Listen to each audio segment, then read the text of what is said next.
ನಮಸ್ಕಾರ. ಅಗ್ರ ರಾಷ್ಟ್ರೀಯ ವಾರ್ತೆಗೆ ಸ್ವಾಗತ. ನಾನು ನವಿತಾ ಜೈನ್. ಈಗ ಟಾಪ್ ಸ್ಟೋರೀಸ್. ಆಪರೇಷನ್ ಕಮಲ ಅತೃಪ್ತರು ಎಬ್ಬಿಸಿರುವ ಕೋಲಾಹಲ. ಬಜೆಟ್ ಫಲಾಫಲ ಆಗಲ್ಲ, ನಡೆಯಲ್ಲ, ಮುಗಿಯಲ್ಲ ಅನ್ನೋ ಮಧ್ಯೆನೇ ನಾಳೆಯಿಂದ ರಾಜ್ಯ ಬಜೆಟ್ ಅಧಿವೇಶನ ಆರಂಭವಾಗ್ತಿದೆ. ಆತಂಕ ದುಗುಡದಲ್ಲೇ ವಿಲವಿಲ ಅಂತಿರೋ ಸಿಎಂ ಕುಮಾರಸ್ವಾಮಿ ಶುಕ್ರವಾರದ ಬಜೆಟ್ಗೆ ಸಿದ್ಧವಾಗಿದ್ದಾರೆ. ಇವೆಲ್ಲದರ ಮಧ್ಯೆ ಬಜೆಟ್ನಲ್ಲಿ ಏನಿರಬಹುದು ಅನ್ನುವ ಕುತೂಹಲ, ಅದಕ್ಕೆ ಉತ್ತರ ಇಲ್ಲಿದೆ. ನಾಳೆಯಿಂದ ಶುರುವಾಗ್ತಾ ಇದೆ ಸಿಎಂ ಅಸಲಿ ಲೆಕ್ಕಾಚಾರ. ಸರ್ಕಾರ ಬೀಳಿಸಲು ಬಿಜೆಪಿ ಮಾಡುತ್ತಾ ಗದಾಪ್ರಹಾರ. ನಾಳೆಯಿಂದ ರಾಜ್ಯ ಮೈತ್ರಿ ಸರ್ಕಾರದ ಬಜೆಟ್ ಅಧಿವೇಶನ ಆರಂಭವಾಗ್ತಾ ಇದೆ. ಬೆಳಗ್ಗೆ 11 ಗಂಟೆಗೆ ಸರಿಯಾಗಿ ರಾಜ್ಯಪಾಲ ವಜುಭಾಯ್ ರೂಢಭಾಯ್ ವಾಲಾ ಉಭಯ ಸದನಗಳನ್ನು ಉದ್ದೇಶಿಸಿ ಭಾಷಣವನ್ನ ಮಾಡಲಿದ್ದಾರೆ. ನಾಡಿದ್ದು ರಾಜ್ಯಪಾಲರ ಭಾಷಣದ ಮೇಲೆ ಚರ್ಚೆ ನಡೆಯಲಿದ್ದು, ಶುಕ್ರವಾರ ಅಂದ್ರೆ ಫೆಬ್ರವರಿ 8ರಂದು ಮುಖ್ಯಮಂತ್ರಿ ಕುಮಾರಸ್ವಾಮಿ ಬಜೆಟ್ ಅನ್ನ ಮಂಡಿಸಲಿದ್ದಾರೆ. ಎಚ್.ಡಿ. ರೇವಣ್ಣ ಸಲಹೆಯಂತೆ ಬಜೆಟ್ ಮಂಡನೆ. ಶುಕ್ರವಾರ ಮಧ್ಯಾಹ್ನ 12:30ಕ್ಕೆ ಸರಿಯಾಗಿ ಸಿಎಂ ಕುಮಾರಸ್ವಾಮಿ ಬಜೆಟ್ ಅನ್ನ ಮಂಡಿಸಲಿದ್ದಾರೆ. ಬೆಳಗ್ಗೆ 11 ಗಂಟೆ 7 ನಿಮಿಷದಿಂದ 12 ಗಂಟೆ 33ರವರೆಗೆ ರಾಹುಕಾಲವನ್ನ ಮುಗಿಸಿ ಆಮೇಲೆ ಬಜೆಟ್ ಅನ್ನ ಮಂಡಿಸಲು ರೇವಣ್ಣ ಸಲಹೆಯನ್ನ ಕೊಟ್ಟಿದ್ದಾರೆ. ರೇವಣ್ಣ ಅಣತಿಯಂತೆ ಸಿಎಂ ರಾಹುಕಾಲವನ್ನ ಮುಗಿಸಿ ಬಜೆಟ್ ಅನ್ನ ಮಂಡಿಸಲಿದ್ದಾರೆ. ಕುಮಾರಸ್ವಾಮಿ ಆಯವ್ಯಯದಲ್ಲಿ ಏನಿರುತ್ತೆ? ನಮೋ ಬಜೆಟ್ ಮೀರಿಸುತ್ತಾ ಎಚ್ಡಿಕೆ ಲೆಕ್ಕಾಚಾರ. ಮೋದಿ ಸರ್ಕಾರದ ಬಜೆಟ್ ಡೋಂಗಿ ಬಜೆಟ್ ಅಂದಿದ್ದ ಕುಮಾರಸ್ವಾಮಿ ಜನ ಮೆಚ್ಚುವಂತ ಆಯವ್ಯಯ ಮಂಡಿಸುವುದಾಗಿ ಬಹಿರಂಗ ಹೇಳಿಕೆ ಕೊಟ್ಟಿದ್ರು. ಹೀಗಾಗಿ ಲೋಕಸಭೆ ಗೆಲ್ಲೋಕೆ ಕುಮಾರಸ್ವಾಮಿ ಬೊಂಬಾಟ್ ಬಜೆಟ್ ಮಂಡಿಸಬಹುದು.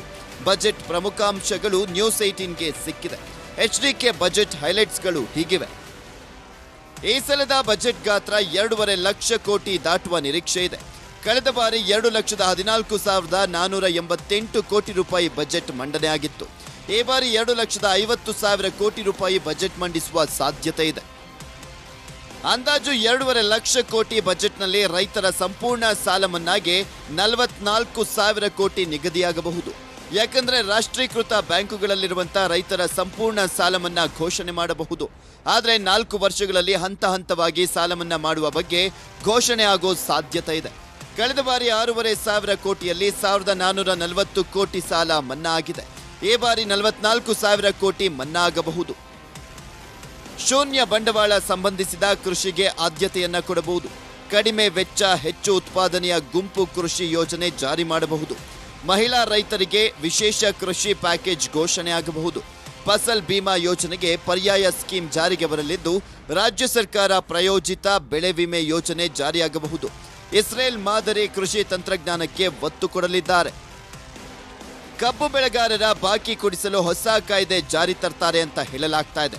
ರೈತರಿಗೆ ಸಿಹಿ, ಸಕ್ಕರೆ ಕಾರ್ಖಾನೆ ಮಾಲೀಕರಿಗೆ ಕಹಿ ಆಗಬಹುದು ಅಂತ ಹೇಳಲಾಗ್ತಾ ಇದೆ. ಇದರ ಜೊತೆಗೆ ಆರೋಗ್ಯ, ಶಿಕ್ಷಣ, ಗ್ರಾಮೀಣ ಕ್ಷೇತ್ರಗಳಲ್ಲಿ ಹೊಸ ಯೋಜನೆಯನ್ನ ತರಲು ಕುಮಾರಸ್ವಾಮಿ ನಿರ್ಧಾರವನ್ನ ಮಾಡಿದ್ದಾರೆ ಅಂತ ಹೇಳಲಾಗ್ತಾ ಇದೆ. ಉಳಿದಂತೆ ಶಿಕ್ಷಣ, ಆರೋಗ್ಯ, ಲೋಕೋಪಯೋಗಿ, ಇಂಧನ, ವಸತಿ, ಪ್ರಾಥಮಿಕ ಪ್ರೌಢಶಿಕ್ಷಣ, ಮಹಿಳಾ ಮತ್ತು ಮಕ್ಕಳ ಕಲ್ಯಾಣ ಇಲಾಖೆಗೆ ಬಂಪರ್ ಘೋಷಣೆ ಕೊಡುವ ಲೆಕ್ಕಾಚಾರನೂ ಇದೆ ಅಂತಿದ್ದಾರೆ ತಜ್ಞರು. ಎಲ್ಲ ವರ್ಗದವರ ಓಲೈಕೆ. ರೈತರ ಸಂಪೂರ್ಣ ಸಾಲ ಮನ್ನಾ ಮಾಡಲು ಹಣ ಹೊಂದಿಸಬೇಕು. ಹೀಗಾಗಿ ಸಾಲ ಮನ್ನಾದ ನೆಪವೊಡ್ಡಿ ಸಿದ್ದು ಭಾಗ್ಯಕ್ಕೆ ಎಳ್ಳು ನೀರು ಬಿಡ್ತಾರೆ ಅನ್ನೋದು ಮೂಲಗಳ ಮಾಹಿತಿ.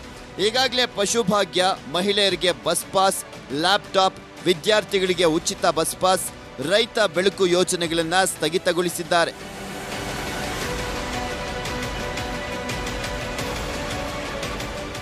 ಸಮ್ಮಿಶ್ರ ಸರ್ಕಾರ ಉಳಿಸಿಕೊಳ್ಳಲೇಬೇಕು. ಬಿಜೆಪಿಗೆ ಅಧಿಕಾರ ಸಿಗದಂತೆ ನೋಡಿಕೊಳ್ಳಬೇಕು. ಘೋಷಣೆ ಮಾಡಿದ ಸಾಲ ಮನ್ನಾ ಆಗಲೇಬೇಕು.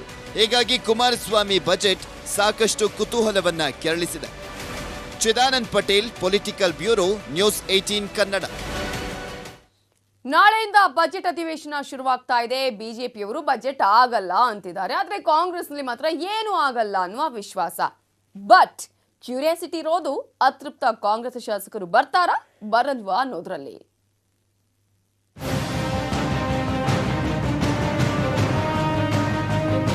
ಕುಮಾರಸ್ವಾಮಿ ಬಿಗ್ ಬಜೆಟ್ಗೆ ಇನ್ನೆರಡು ದಿನ ಇದ್ರೂ ನಾಳೆಯಿಂದ ಬಜೆಟ್ ಅಧಿವೇಶನ ಆರಂಭ ಆಗ್ತಿದೆ.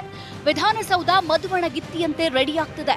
ಆದ್ರೆ ಹೂವಿನ ಅಲಂಕಾರ ಬಾಡಿ ಹೋಗುತ್ತಾ? ಬಜೆಟ್ ಅಧಿವೇಶನ ಅರ್ಧಕ್ಕೆ ನಿಂತು ಹೋಗುತ್ತಾ ಅನ್ನೋದು ನಾಳೆಗೆ ಗೊತ್ತಾಗಲಿದೆ. ಇದಕ್ಕೆಲ್ಲ ಕಾರಣ ಕಾಂಗ್ರೆಸ್ ಅತೃಪ್ತ ಶಾಸಕರು. ಅಧಿವೇಶನಕ್ಕೆ ಬರ್ತಾರಾ ಗೋಕಾಕ್ ದೌಲತ್ ಶಾಸಕ? ಗೋಕಾಕ್ ನಾಯಕನ ಜೊತೆ ಉಳಿದವರ ನಡೆ ಏನು? ಕಾಂಗ್ರೆಸ್ ಪಾಲಿಗೆ ತಲೆನೋವಾಗಿರುವ ಗೋಕಾಕ್ ದೌಲತ್ ಶಾಸಕ ನಾಳೆ ಸದನಕ್ಕೆ ಬರ್ತಾರಾ ಬರಲ್ವಾ ಅನ್ನೋದೇ ಕಾಂಗ್ರೆಸ್ನವರಿಗೂ ಗೊತ್ತಾಗ್ತಿಲ್ಲ. ದುರಹಂಕಾರಿ ಶಾಸಕನ ಜೊತೆ ಸಂಪರ್ಕದಲ್ಲಿರೋ ಉಮೇಶ್ ಜಾಧವ್, ನಾಗೇಂದ್ರ, ಮಹೇಶ್ ಕುಮಟಳ್ಳಿ ಯಾರ ಸಂಪರ್ಕಕ್ಕೂ ಸಿಗ್ತಿಲ್ಲ. ಬಜೆಟ್ ಅಧಿವೇಶನಕ್ಕೆ ಬರ್ತಾರಾ ರೌಡಿ ಎಂಎಲ್ಎ? ಕಲಾಪಕ್ಕೂ ಮೊದಲೇ ಸಿಕ್ಕಿ ಬೀಳ್ತಾರಾ ಕಂಪ್ಲಿ ಗಣೇಶ್? ಏಗಲ್ಟನ್ ರೆಸಾರ್ಟ್ನಲ್ಲಿ ಶಾಸಕ ಆನಂದ್ ಸಿಂಗ್ ಮೇಲೆ ಹಲ್ಲೆ ಮಾಡಿದ್ದ ರೌಡಿ ಎಂಎಲ್ಎ ಕಂಪ್ಲಿ ಗಣೇಶ್ ಊರು ಬಿಟ್ಟು ವಾರಗಳೇ ಆಗೋಯ್ತು. ಇದುವರೆಗೂ ರೌಡಿ ಶಾಸಕ ಸಿಕ್ಕಿಲ್ಲ. ಅರೆಸ್ಟ್ ಮಾಡೋಕೆ ಹೋದ ಪೊಲೀಸರಿಗೂ ಸುಳಿವಿಲ್ಲ. ಪೊಲೀಸರ ಕಣ್ಣಿಗೆ ಬಿದ್ರೆ ಎಲ್ಲಿ ಅರೆಸ್ಟ್ ಆಗ್ತೀನೋ ಅಂತ ಆಸಾಮಿ ನಾಳೆಯ ಬಜೆಟ್ ಅಧಿವೇಶನಕ್ಕೂ ಬರೋದು ಅನುಮಾನ. ಒಂದ್ ವೇಳೆ ಬಂದ್ರೆ ಸದನ ಶುರುವಾಗೋ ಮೊದಲೇ ಅರೆಸ್ಟ್ ಆಗಬಹುದು. ಅಪ್ಪಿ ತಪ್ಪಿ ಸಿಗದಿದ್ರೆ ಸ್ಪೀಕರ್ ಅನುಮತಿ ಪಡೆದು ಅರೆಸ್ಟ್ ಮಾಡೋಕು ಪೊಲೀಸರು ರೆಡಿಯಾಗಿದ್ದಾರೆ. ಚಕ್ಕರ್ ಹಾಕದಂತೆ ಕಾಂಗ್ರೆಸ್ನ ಶಾಸಕರಿಗೆ ವೆಬ್, ಲೆಟರ್, ವಾಟ್ಸ್ಆಪ್, ಇಮೇಲ್ನಲ್ಲೂ ವೆಬ್. ಅತೃಪ್ತರ ಹಾವು ಏಣಿ ಆಟ. ಕಂಪ್ಲಿ ಗಣೇಶ್ ಕೈಗೆ ಸಿಗದೆ ಓಡಾಟ ನೋಡಿ ಬೇಸತ್ತಿರೋ ಕಾಂಗ್ರೆಸ್ ನಾಯಕರು ಮುಖ್ಯ ಸಚೇತಕ ಗಣೇಶ್ ಹುಕ್ಕೇರಿ ಮೂಲಕ ವೆಬ್ ಜಾರಿ ಮಾಡಿದ್ದಾರೆ. ಬರೀ ಪತ್ರದಲ್ಲಷ್ಟೇ ಅಲ್ಲ, ಶಾಸಕರ ವಿಳಾಸಕ್ಕೆ ಪತ್ರ ಹಾಕಿದ್ದಾರೆ, ವಾಟ್ಸ್ಆಪ್ನಲ್ಲಿ ಕಳುಹಿಸಿದ್ದಾರೆ, ಇಮೇಲ್ ಕೂಡ ಮಾಡಿದ್ದಾರೆ. ಮೂಲಗಳ ಪ್ರಕಾರ ಗೋಕಾಕ್ ದೌಲತ್ ಶಾಸಕನ ಸಖ್ಯವನ್ನ ಬಿಟ್ಟು ಶಾಸಕ ಉಮೇಶ್ ಜಾಧವ್ ಕಾಂಗ್ರೆಸ್ ಜೊತೆ ಇರುವ ಭರವಸೆ ಕೊಟ್ಟಿದ್ದಾರೆ. ಮನವೊಲಿಕೆಗೆ ಒಪ್ಪಿದ್ದಾರಂತೆ. ಆದ್ರೆ ಒಪ್ಪಿದ್ದಾರೋ ಇಲ್ವೋ ಅನ್ನೋದು ನಾಳೆ 11 ಗಂಟೆ ಒಳಗೆ ಗೊತ್ತಾಗುತ್ತೆ. ಶ್ರೀನಿವಾಸ್ ಹಳಕಟ್ಟಿ ಜೊತೆ Krishna, political bureau, news 18 Kannada. ಇನ್ನು ದೋಸ್ತಿಗಳಿಗೆ ಅಧಿಕಾರ ಉಳಿಸಿಕೊಳ್ಳುವ ಅನಿವಾರ್ಯತೆ, ಕಮಲ ಪಡೆಗೆ ಅಧಿಕಾರ ಹಿಡಿಯುವ ತವಕ. ಹೊಸ ವಿಷಯ ಏನಂದ್ರೆ ನಾಳೆ ಅತೃಪ್ತರು ಬರಲ್ಲ, ಬಂದ್ರು ಶಾಸಕ ಸ್ಥಾನಕ್ಕೆ ರಾಜೀನಾಮೆ ಕೊಡ್ತಾರೆ ಅನ್ನುವ ಊಹಾಪೋಹಗಳು ಶುರುವಾಗಿದೆ. ಆಪರೇಷನ್ ನಡೆಯುತ್ತಾ ನಡೆಯಲ್ವಾ? ಸಭೆ ಮೇಲೆ ಸಭೆ ಮಾಡ್ತಿದೆ ಬಿಜೆಪಿ ಬಳಗ. ಅಧಿವೇಶನ ಆರಂಭಕ್ಕೂ ಮೊದಲು ಇವತ್ತು ಬಿಜೆಪಿ ರಾಜ್ಯಾಧ್ಯಕ್ಷ ಯಡಿಯೂರಪ್ಪ ತಮ್ಮ ಶಾಸಕರ ಜೊತೆ ಸರಣಿ ಸಭೆಯನ್ನ ನಡೆಸಿದ್ರು. ಬೆಳಗ್ಗೆ 30ಕ್ಕೂ ಹೆಚ್ಚು ಆಪ್ತ ಶಾಸಕರ ಜೊತೆ ಬ್ರೇಕ್ಫಾಸ್ಟ್ ಮೀಟಿಂಗ್, ಮಧ್ಯಾಹ್ನ ತಮ್ಮ ಮನೆಯಲ್ಲೇ ಹಲವರ ಜೊತೆ ರಹಸ್ಯ ಮಾತುಕತೆ, ರಾತ್ರಿ ಬಿಜೆಪಿ ಶಾಸಕರಿಗೆ ಔತಣಕೂಟ. ಇದೆಲ್ಲ ರಾಜಕೀಯ ವಲಯದಲ್ಲಿ ಸಂಚಲನ ಸೃಷ್ಟಿಸಿದೆ. ನಾಳೆ ಕುಮಾರಸ್ವಾಮಿ ಬಜೆಟ್ ಆಗುತ್ತಾ? ಕೈ ರೆಬಲ್ ಶಾಸಕರ ವಿಕೆಟ್ ಬೀಳುತ್ತಾ? ನಾಳೆ ಕುಮಾರಸ್ವಾಮಿ ಬಜೆಟ್ ಅಧಿವೇಶನ ಹೇಗಾದ್ರೂ ಮಾಡಿ ನಿಲ್ಲಬೇಕು ಅನ್ನೋ ಹಠಕ್ಕೆ ಬಿಜೆಪಿ ಬಿದ್ದಿದೆ. ಅಧಿವೇಶನಕ್ಕೆ ಅತೃಪ್ತ ಶಾಸಕರನ್ನ ಕರೆತಂದು ರಾಜೀನಾಮೆ ಕೊಡಿಸೋಕು ಬಿಜೆಪಿ ಅಖಾಡ ರೆಡಿಯಾಗಿದೆಯಂತೆ. ಈಗಾಗಲೇ ಬಿಜೆಪಿ ಶಾಸಕ ಅಶ್ವಥ್ ನಾರಾಯಣ ಜೊತೆ ಅತೃಪ್ತ ಶಾಸಕರು ನಾಳೆ ಬೆಂಗಳೂರಿಗೆ ಬರಲು ಸಜ್ಜಾಗಿದ್ದಾರೆ. ಅಧಿವೇಶನಕ್ಕೆ ಬರ್ತಿದ್ದಂತೆ ಸೀದಾ ಸ್ಪೀಕರ್ಗೆ ರಾಜೀನಾಮೆ ಕೊಡ್ತಾರೆ ಅಂತಾನೂ ಹೇಳಲಾಗ್ತಿದೆ. ಈ ಬಜೆಟ್ ಅಧಿವೇಶನ ವಿಶೇಷ ಅಧಿವೇಶನ, ಪೊಲಿಟಿಕಲಿ ಮತ್ತು ರಾಜ್ಯದ ಜನಗಳ ದೃಷ್ಟಿಯಿಂದನೂ ಕೂಡ ಜನ ನಿರೀಕ್ಷೆ ಮಾಡ್ತಾ ಇದ್ದಾರೆ. ಇಂಥ ಸಂದರ್ಭದಲ್ಲಿ ನಾವು ಈ ಬಜೆಟ್ ಅಧಿವೇಶನವನ್ನು ಯಾವ ರೀತಿ ಸವಾಲಾಗಿ ಸ್ವೀಕಾರ ಮಾಡಿ ಅಲ್ಲಿ ಏನು ಚರ್ಚೆ ಆಗಬೇಕು, ಯಾವ ದಿನ ನಾವು ಯಾವ ಹೋರಾಟ ಮಾಡಬೇಕು, ಪ್ರತಿಭಟನೆ ಮಾಡಬೇಕು, ಇದರ ಬಗ್ಗೆ ಸವಿಸ್ತಾರವಾಗಿ ನಮ್ಮೆಲ್ಲ ಪ್ರಮುಖರ ಜೊತೆ ಇಷ್ಟೊತ್ತೂ ಯಡಿಯೂರಪ್ಪನವರು ಚರ್ಚೆ ಮಾಡಿದ್ದಾರೆ.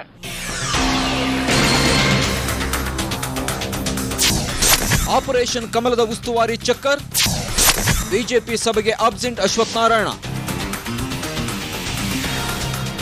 ಸಂಜೆ ಪ್ರತಿಪಕ್ಷದ ನಾಯಕ ಯಡಿಯೂರಪ್ಪ ನೇತೃತ್ವದಲ್ಲಿ ಬಿಜೆಪಿ ಶಾಸಕಾಂಗ ಪಕ್ಷದ ಸಭೆ ನಡೆಯಿತು. ಬಿಜೆಪಿ ರಾಷ್ಟ್ರೀಯ ಸಂಘಟನಾ ಕಾರ್ಯದರ್ಶಿ ರಾಮ್ಲಾಲ್ ಕೂಡ ಭಾಗವಹಿಸಿದ್ರು. ಬಿಜೆಪಿಯ ಶಾಸಕರಿಗೆ ಖಡಕ್ ಸೂಚನೆ ನೀಡಿರುವ ರಾಮ್ಲಾಲ್ ಎಲ್ಲರೂ ನಾಳಿನ ಸದನದಲ್ಲಿ ಹಾಜರಿರಬೇಕು ಅಂದ್ರು. ಆದ್ರೆ ಇದೇ ಬಿಜೆಪಿ ಸಭೆಗೆ ಮಲ್ಲೇಶ್ವರಂ ಶಾಸಕ ಅಶ್ವಥ್ ನಾರಾಯಣ ಗೈರಾಗಿದ್ದು ಈ ಅನುಮಾನಗಳಿಗೆ ಮತ್ತಷ್ಟು ಪುಷ್ಟಿ ನೀಡಿದೆ. ಯಡಿಯೂರಪ್ಪಗೆ ರಿವರ್ಸ್ ಆಪರೇಷನ್ ಭಯ.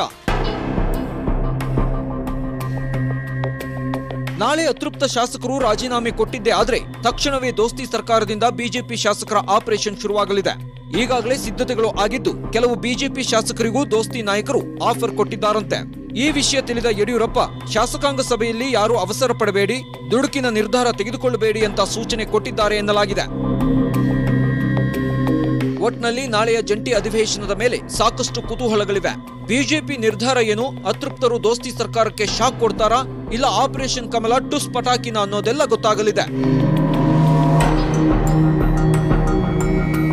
Ramesh Hirejamburu, political bureau, news 18 Kannada. ಸುಭದ್ರ ಬಜೆಟ್ ಇರುತ್ತೆ, ಅಡ್ಡಿಪಡಿಸಲ್ಲ ಅನ್ನುವಂತಹ ಮಾತನ್ನ ಹೇಳಿದ್ದಾರೆ ಕುಮಾರಸ್ವಾಮಿ. ಹಾಗೆಯೇ ಯಡಿಯೂರಪ್ಪ ಅವರು ಕೂಡ ಕಲ್ಲು ಬಂಡೆ ಸರ್ಕಾರ ಬೇಗುದಿ ಇದೆ ಅನ್ನುವಂತಹ ಮಾತನ್ನ ಕೂಡ ಈಗಾಗಲೇ ಹೇಳಿದ್ದಾರೆ. ನಾವು ಗಮನಿಸಬಹುದು, ಸಾಕಷ್ಟು ನಾಯಕರು ಒಂದೊಂದು ರೀತಿಯಾದಂತಹ ಹೇಳಿಕೆಯನ್ನ ಕೂಡ ಕೊಟ್ಟಿದ್ದಾರೆ. ನನಗೆ ಯಾವುದರ ಅವಶ್ಯಕತೆ ಇಲ್ಲ, ನನ್ನ ಸರ್ಕಾರ ಸುಭದ್ರವಾಗಿದೆ, ಒಳ್ಳೆಯ ಬಜೆಟನ್ನು ಕೊಡ್ತೀನಿ. ಅದಕ್ಕೆ ಕೆಲವರು ಪಾಪ ಅದೇನೋ ಒಂದು ನಾವು ರಥ ಎಳಿಬೇಕಾದ್ರೆ ಅದೇನೋ ಒಂದು ಗೊದಮಟ್ಟದೇನೋ ಕೊಡ್ತಾರೆ ನೋಡಿ, ಆ ಥರ ಒಂದು ಒಳ್ಳೆ ಕೆಲಸ ನಡೀತಾ ಇದ್ದಾಗ ಈ ಗೊದಮಟ್ಟೆ ಕೊಡ್ತಕ್ಕಂಥ ಸಿಸ್ಟಮ್ನ ಮಾಡ್ಕೊಂಡು ಹೊರಟಿದ್ದಾರೆ BJPಯವರು. ಬಟ್ ಅದನ್ನು ಉಪಯೋಗಕ್ಕೆ ಬರಲಾರ್ದು. ನಾನೀಗ ಹೇಳ್ತಾ ಇದ್ದೇನೆ, ಈ ರೀತಿಯ ಹೇಳಿಕೆಗಳನ್ನು ಯಾರೂ ಕೊಡಬಾರ್ದು. ಬಡ್ಜೆಟ್ ಮಂಡನೆ 8ನೇ ತಾರೀಕು ಕುಮಾರಸ್ವಾಮಿ ಅವರು ಮಾಡೋಕ್ಕೆ ದಿನಾಂಕ ನಿಶ್ಚಯ ಆಗಿದೆ. ನಾಳೆ ರಾಜ್ಯಪಾಲರ ಜಂಟಿ ಅಧಿವೇಶನ ಇದೆ. ಯಾವ್ಯಾವ ಸಂದರ್ಭದಲ್ಲಿ ನಮ್ಮ ನಿಲುವೇನೇನು ಇರಬೇಕು ಅನ್ನೋದನ್ನು ನಾವು ಶಾಸಕಾಂಗ ಪಕ್ಷ ಸಭೆಯಲ್ಲಿ ಕುಂತ್ಕೊಂಡು ಚರ್ಚೆ ಮಾಡಿ ತೀರ್ಮಾನ ತಗೊಳ್ಳಿ. ಅಧಿವೇಶನ ಸುಗಮವಾಗಿ ನಡೀತದೆ, ಬಜೆಟ್ ಪ್ರೆಸೆಂಟ್ ಆಗತ್ತೆ, ಸರ್ಕಾರ ಏನಿಲ್ಲ ಕಲ್ಲು ಬಂಡೆ ತರ ಇದೆ. ಕಾಂಗ್ರೆಸ್ ಶಾಸಕರಲ್ಲಿ JDS ಶಾಸಕರಲ್ಲಿ ಇರುವಂಥ ಈ ಸರ್ಕಾರ ಬಗ್ಗೆ ಏನು ಅಸಮಾನ ಇದೆ, ಒಳ ಬೇಗುದಿ ಇದೆ, ಇದನ್ನು ಮುಚ್ಚಿ ಹಾಕಲಿಕ್ಕೆ ಜನರ ಒಂದು ಮನಸ್ಸನ್ನು ಬೇರೆ ಕಡೆ ಸೆಳೆಯುವ ಸಲುವಾಗಿ ಪದೇ ಪದೇ ಕಾಂಗ್ರೆಸ್ JDS ಅವರು ಭಾರತೀಯ ಜನತಾ ಪಾರ್ಟಿ ಆಪರೇಷನ್ ಕಮಲ ಮಾಡ್ತಾ ಇದೆ ಅಂತ ಆಪಾದನೆ ಮಾಡ್ತಾ ಇದೆ. ಇದು ಕಂಪ್ಲೀಟ್ ಸತ್ಯಕ್ಕೆ ದೂರವಾದಂಥ ಸಂಗತಿಗಳು. ನೋಡಿ, BJPಯವರು ಡೆಸ್ಪರೇಟ್ ಆಗಿದ್ದಾರೆ. ಯಾಕಾಗಿದ್ದಾರೆ ಗೊತ್ತಿಲ್ಲ.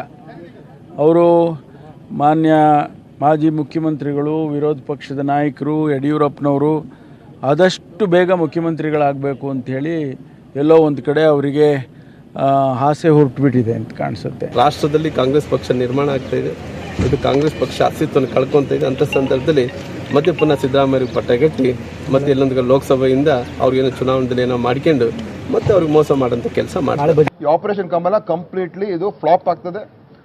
ಅವ್ರಿಗೆ ಮುಖಭಂಗ ಆಗ್ತದೆ. ಅವರ ಮುಖಕ್ಕೆ ಇವತ್ತಿನ ದಿವಸ ಕೆಸರು ಬೀಳ್ತಕ್ಕಂಥದ್ದು ಅನಿವಾರ್ಯ ಆಗ್ತದೆ. ಇನ್ನೂ ಕೂಡ ಅವರಿಗೆ ಆ ಮಾನ ಮರ್ಯಾದೆನೇ ಇಲ್ಲ. BJPಯವರಿಗೆ ಎಷ್ಟು ಸಲ ಕೂಡ ಬಿದ್ದರೂ ಅದನ್ನು ಬಿಡದೆ ಗಡಿ ಇಲ್ಲ. ಅದಕ್ಕೆ ಈ ಸಲನೂ ಕೂಡ ಫ್ಲಾಪ್ ಆಗುತ್ತೆ, ನೋಡ್ತಾ ಇರಿ. ತಿಂಗಳಿಂದ ಹೇಳಿದೆ ನಾನು, ಇದನ್ನು ಕೆಡುವವರು ಸಿದ್ದರಾಮಯ್ಯನವರೇ, ಮತ್ತಾರೂ ಅಲ್ಲ. ಸರ್ಕಾರ ಕೆಡುತ್ತಾ ಇದ್ದಾರೆ, ಕೆಡುವಲ್ಲಿ ನಾವು ನಮ್ಮ ಸರ್ಕಾರ ಮಾಡ್ತೀವಿ, ಆಗ ಒಳ್ಳೆ ಬಜೆಟನ್ನು ಮಂಡನೆ ಮಾಡ್ತೀವಿ ಮತ್ತು ರಾಜ್ಯ ಜನರಿಗೆ ಒಳ್ಳೆ ಸರ್ಕಾರವನ್ನು ಕೊಡ್ತೀವಿ. ನೋಡ್ರಿ, ಯಾವ ಹೋಮ ಮಾಡಿದ್ರು ಏನು ಆಗಲ್ಲ. ನಾನೇ ಹೇಳೋದಿಲ್ವೇನ್ರಿ, ಯಡಿಯೂರಪ್ಪನವ್ರ ಹೋಮ ಎಲ್ಲ ಟುಸ್ ಆಗುತ್ತೆ. ನಮ್ಗದು ಅಭ್ಯಾಸ ಎಲ್ಲ ಶಿವನ ಭಕ್ತರು, ಶಿವಂಗೆ ನಮಸ್ಕಾರ ಮಾಡ್ತೀವಿ ಅಷ್ಟೇ. ನಾವು ಭಾರತೀಯ ಜನತಾ ಪಾರ್ಟಿಯ ಸರ್ಕಾರ ಮಾಡಬೇಕು ಅಂತಕ್ಕಂಥ ಒಂದು ಒತ್ತಡ ಇದೆ. ಅದೇ ರೀತಿ ಮುಂದೆ ಬರುವಂಥ ದಿವಸದಲ್ಲಿ ಖಂಡಿತ ಭಾರತೀಯ ಜನತಾ ಪಾರ್ಟಿಯ ಒಂದು BJPಯ ಸರ್ಕಾರ ಅಸ್ತಿತ್ವಕ್ಕೆ ಬರುವುದರಲ್ಲಿ ಯಾವುದೇ ಒಂದು ರೀತಿಯ ಸಂದೇಹ ಬೇಡ.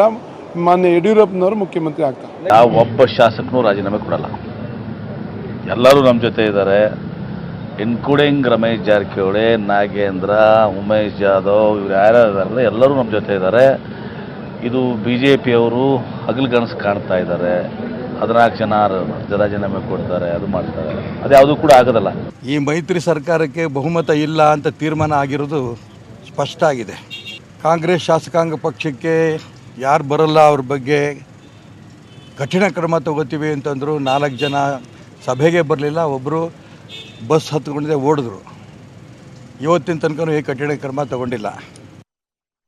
ನಾಳೆಯಿಂದ ಬಜೆಟ್ ಅಧಿವೇಶನ ಕಾವು ಶುರುವಾಗುವ ಮುನ್ನವೇ ರಾಜ್ಯ ರಾಜಕೀಯದಲ್ಲಿ ಡಿನ್ನರ್ ಪಾಲಿಟಿಕ್ಸ್ ಜೋರಾಗಿ ನಡೀತಾ ಇದೆ. ಆಪರೇಷನ್ ಕಮಲದಿಂದ ಕಾಂಗ್ರೆಸ್ ನಾಯಕರನ್ನ ರಕ್ಷಿಸಿಕೊಳ್ಳಲು ಪ್ಲಾನ್ ಮಾಡಿರುವ ಸಿದ್ದರಾಮಯ್ಯ ಪಕ್ಷದ ಸಚಿವರು ಶಾಸಕರಿಗೆ ಔತಣಕೂಟ ಏರ್ಪಡಿಸಿದ್ದಾರೆ. ಮತ್ತೊಂದು ಕಡೆ JDS ಸಚಿವರು ಶಾಸಕರಿಗೆ CM ಕುಮಾರಸ್ವಾಮಿ ಡಿನ್ನರ್ ಪಾರ್ಟಿ ಏರ್ಪಡಿಸಿದರು. ನಾಳೆಯಿಂದ ಶುರುವಾಗಲಿರುವ ಅಧಿವೇಶನಕ್ಕೆ ಆ ಶಾಸಕರು ಕಡ್ಡಾಯವಾಗಿ ಹಾಜರಿರುವಂತೆ ನೋಡಿಕೊಳ್ಳುವಂತೆ ಸಂಬಂಧಪಟ್ಟಂತಹ ಸಚಿವರಿಗೆ CM ಸೂಚನೆ ಕೊಟ್ಟಿದ್ದಾರೆ. ಇನ್ನೊಂದು ಕಡೆ ಬೆಳಗ್ಗೆಯಿಂದಲೂ ಸಭೆ ಮೇಲೆ ಸಭೆ ನಡೆಸಿದ BJP ರಾಷ್ಟ್ರೀಯ ಸಂಘಟನಾ ಕಾರ್ಯದರ್ಶಿ ರಾಮ್ಲಾಲ್ ರಾತ್ರಿ ಅಶೋಕ್ ಮನೆಯಲ್ಲಿ ಸಭೆ ನಡೆಸಿ ರಾತ್ರಿ ಔತಣಕೂಟದಲ್ಲಿ ಭಾಗಿಯಾದರು. ಮಾತು ಆಡಿದ್ರೆ ಹೋಯ್ತು, ಮುತ್ತು ಒಡೆದ್ರೆ ಹೋಯ್ತು ಅಂತ ದೊಡ್ಡವರು ಹೇಳ್ತಾರೆ. ಸುಮಲತಾ ಅಂಬರೀಶ್ ವಿಷಯದಲ್ಲಿ MLC ಶ್ರೀಕಂಠೇಗೌಡ ಕೊಟ್ಟ ಹೇಳಿಕೆಗೆ ಇದು ಅನ್ವಯ ಆಗ್ತಾ ಇದೆ. ಸಾಮಾಜಿಕ ಜಾಲತಾಣದಲ್ಲಿ ಕುಮಾರಸ್ವಾಮಿ ಕುಟುಂಬದ ಬಗ್ಗೆ ಅಂಬಿ ಅಭಿಮಾನಿಗಳು ಪ್ರಶ್ನೆ ಮಾಡ್ತಿದ್ದಾರೆ. ಪ್ರತಿಭಟನೆ, ಆಕ್ರೋಶ ಇವತ್ತು ಕಂಟಿನ್ಯೂ ಆಗಿದೆ. ನೋಡ್ತಾ ಇದ್ದೆ ಮಂಡ್ಯದ ಗೌಡ್ತಿ ಅಲ್ಲ, ಅವರು ಆಂಧ್ರದವರು. ಮಂಡ್ಯದ ಗೌಡ್ತಿ ಅಲ್ಲ, ಇದು ಮಂಡ್ಯದ ಸೊಸೆ ಕಣ್ರಿ, ಮಂಡ್ಯದ ಮಗಳವರು. ಅವ್ರನ್ನ ಯಾವತ್ತೂ ನಾವು ಬಿಟ್ಕೊಡಲ್ಲ. ಎಂಎಲ್ಸಿ ಶ್ರೀಕಂಠೇಗೌಡ ಮನೆಗೆ ಮುತ್ತಿಗೆ ಯತ್ನ, ಪೊಲೀಸರ ಸರ್ಪಗಾವಲು. ಶ್ರೀಕಂಠೇಗೌಡರ ಮನೆ ಮುಂದೆ ಪ್ರತಿಭಟನೆ, ಧಿಕ್ಕಾರ.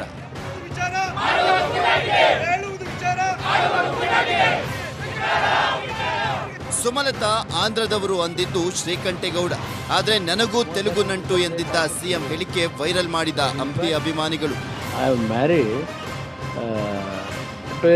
ತೆಲುಗು ಫ್ಯಾಮಿಲಿ ಅಂಬಿ ಕುಟುಂಬ ಹೀಯಾಳಿಸಿ ಸಿಎಂ ಕಾಲಿಗೆ ಬಿದ್ದವರೇ ಕೆಟಿ ಶ್ರೀಕಂಠೇಗೌಡ ಅಂತ ಎಚ್ಡಿಕೆ ಕಾಲಿಗೆ ಬೀಳ್ತಿರೋ ಫೋಟೋ ಹಾಕಿ ತರಾಟೆ. ಹೇಳ್ತಾ ಹೋದ್ರೆ ಇಡೀ ದಿನ ಬೇಕು. ಆ ಮಟ್ಟಿಗೆ ಮಂಡ್ಯದಲ್ಲಿ ಜೆಡಿಎಸ್ ನಾಯಕರ ವಿರುದ್ಧ ಅಂಬರೀಷ್ ಅಭಿಮಾನಿಗಳು ರೊಚ್ಚಿಗೆದ್ದಿದ್ದಾರೆ. ಇದಿಷ್ಟೇ ಅಲ್ಲ, ಕುಮಾರಸ್ವಾಮಿ ವಿರುದ್ಧ ಅವಾಚ್ಯವಾಗಿ ಬೈದಿರುವಂತ ಆಡಿಯೋಗಳು ಅಂಬಿ ಫ್ಯಾನ್ಸ್ ಪೇಜ್ನಲ್ಲಿ ಹರಿದಾಡ್ತಾ ಇದೆ.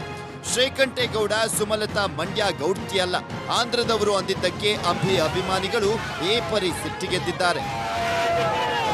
ಅಕ್ಕ ಸುಮಲತಕ್ಕ, ನೀವು ದುತ್ತಿಗೆಡ್ಬೇಡಿ, ನೀವು ಮಂಡ್ಯದ ಜನ ನಾವು ನಿಮ್ಮ ಹಿಂದೆ ಇದ್ದೀವಿ ಅಂತ ಧೈರ್ಯ ತುಂಬಿ ಸಾಂತ್ವನ ಹೇಳಿದಂತ ಶ್ರೀಕಂಠೇಗೌಡರಿಗೆ ಅಂಬರೀಷ್ ಅವ್ರ ಧರ್ಮಪತ್ನಿ ಚುನಾವಣೆಗೆ ಬರ್ತಾರೆ ಅಂತ ಮುನ್ಸೂಚನೆ ಸಿಕ್ತಿದ್ದಂಗೆನೆ ಅವ್ರು ಮಂಡ್ಯದವರೆಲ್ಲ ಅಂತ ಹೇಳ್ತಕ್ಕಂಥ ಒಂದು ಹಕ್ಕನ್ನು ಕೊಟ್ಟವ್ರು ಯಾರು ಇವ್ರಿಗೆ? ಶ್ರೀಕಂಠೇಗೌಡರಿಗೆ. ಇವ್ರಿಗೆ ಸಂಬಂಧಗಳು ಗೊತ್ತಾ?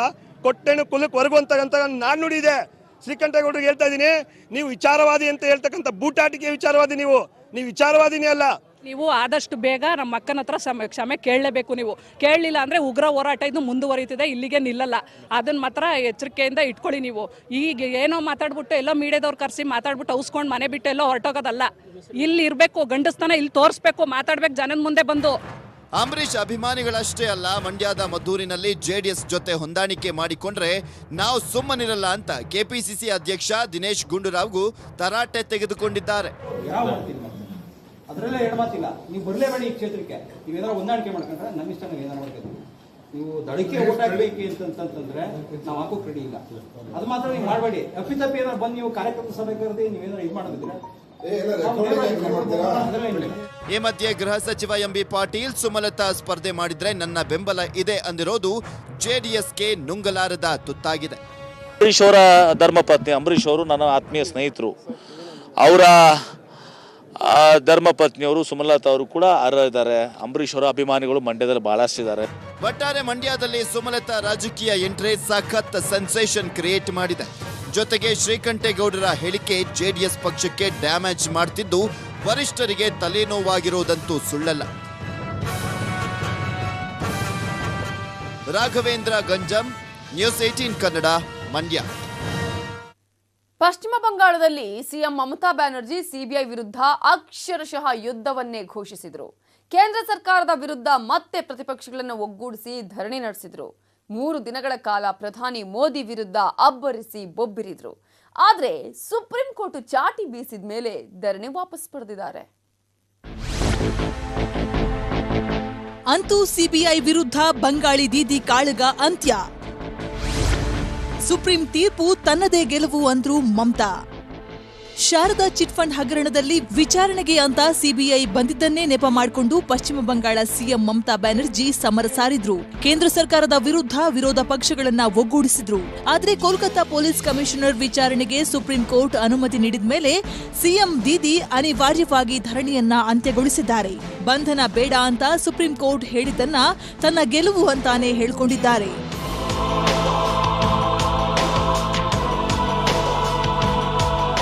ಕೋಲ್ಕತಾ ಪೊಲೀಸರು ಪಶ್ಚಿಮ ಬಂಗಾಳ ಹೈಕೋರ್ಟ್ಗೆ ಅರ್ಜಿ ಸಲ್ಲಿಸಿದ್ರು.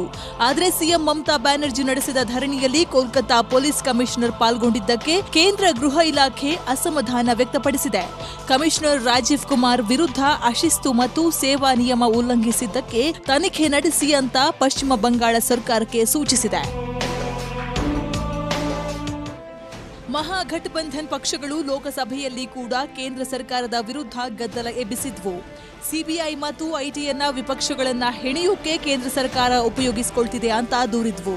ಆದ್ರೆ ಶಾರದಾ ಚಿಟ್ ಫಂಡ್ ಕೇಸ್ ಬಗ್ಗೆ ರಾಹುಲ್ ಗಾಂಧಿ ಈ ಮೊದಲು ಮಾಡಿದ ಟ್ವೀಟ್ಗಳನ್ನ ಬಿಜೆಪಿ ರೀಟ್ವೀಟ್ ಮಾಡಿ ಟೀಕೆ ಮಾಡಿತು.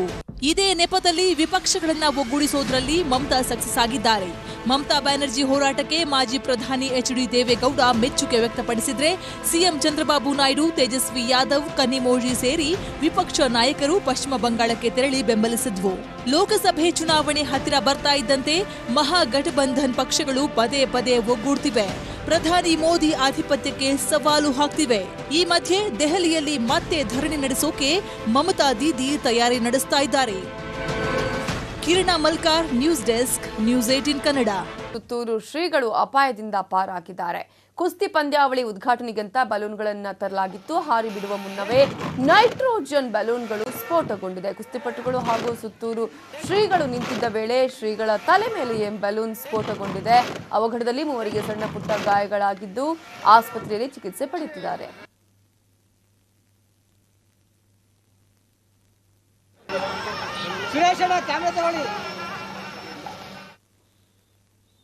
ಯಶೋಮಾರ್ಗ ಮಾಡಿ ಕೇವಲ ಸಿನಿಮಾ ಕ್ಷೇತ್ರದಲ್ಲಿ ಹೆಸರು ಮಾಡೋದಲ್ಲ, ಜನಸೇವೆಯೂ ಮಾಡಬೇಕು ಅಂತ ತೋರಿಸಿಕೊಟ್ಟಿದ್ದ ರಾಖಿ ಬಾಯ್ ಈಗ ಹುಟ್ಟೂರಲ್ಲಿ ಕೃಷಿ ಮಾಡ್ತಿರೋ ವಿಷಯ ಬಹಿರಂಗವಾಗಿದೆ.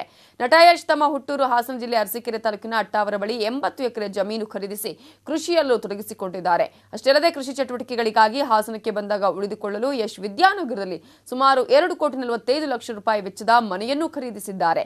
ಯಶ್ ಕೃಷಿ ಒಲವಿಗೆ ಪೋಷಕರು ಸಾಥ್ ನೀಡಿದ್ದಾರೆ. ಇದು ಇವತ್ತಿನ ಅಗ್ರ ರಾಷ್ಟ್ರೀಯ ವಾರ್ತೆ. ಈಗ ಬಿಗ್ ಸ್ಟೋರಿಯಲ್ಲಿ ಕೆಂಪು ಡೈರಿ ರಹಸ್ಯ ಕಾರ್ಯಕ್ರಮ ಪ್ರಸಾರವಾಗುತ್ತೆ, ತಪ್ಪದೆ ನೋಡ್ತಾ ಇರಿ ನ್ಯೂಸ್ 18 ಕನ್ನಡ. ಜಾಲ ನಮ್ಮದು, ಬಲ ನಿಮ್ಮದು.